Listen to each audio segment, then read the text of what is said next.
The man was on the verge of turning into a zombie, but his daughter had just turned 3 months old. He reached for a knife, ready to end his life. Yet when he looked at his baby, he remembered his wife's last words before she became a zombie. So he decided to use the little time he had left to find someone who could take care of his daughter. On the road, the baby kept crying. He pulled out his wife's favorite perfume and sprayed a little, and to his surprise, the baby stopped crying. Soon after, he spotted a car. Suddenly, an old man fired a shot at him, but the bullet was actually meant for a zombie that was about to attack. The old man had saved him, even bringing him back to his house. The man thought he'd found kindness until the old man locked him and a local girl in a cage. He was using them as bait to lure zombies, then stealing valuable items from their bodies. The clever man tied some rotten flesh to a rope, used a zombie to lift the cage, and escaped with the girl and his daughter. The next day, he decided to look for someone else who might help. He asked the girl for assistance, but she refused without hesitation. With no other choice, the father and daughter went on alone. Along the way, the man felt the infection flaring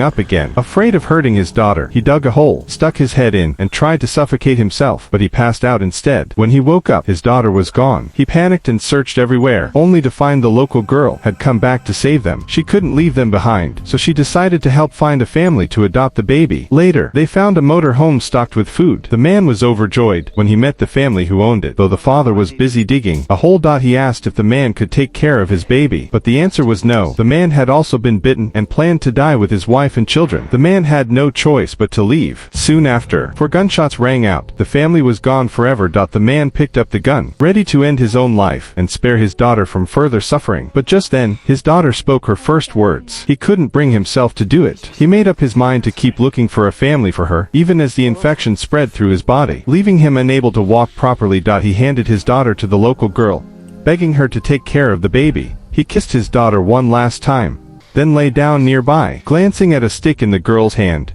and some rotten flesh on the ground, he had an idea. He tied the meat to the end of the stick, put a rock in his mouth to keep from biting, and tied his own hands with rope. Then he walked forward, with the 2 girls following behind. This was the last thing he could do for his daughter. Following the girl's lead, they reached her tribe. Everyone there was shocked. The chief aimed a gun, ready to put the man out of his misery, but the girl stopped him. She sprayed the man's wife's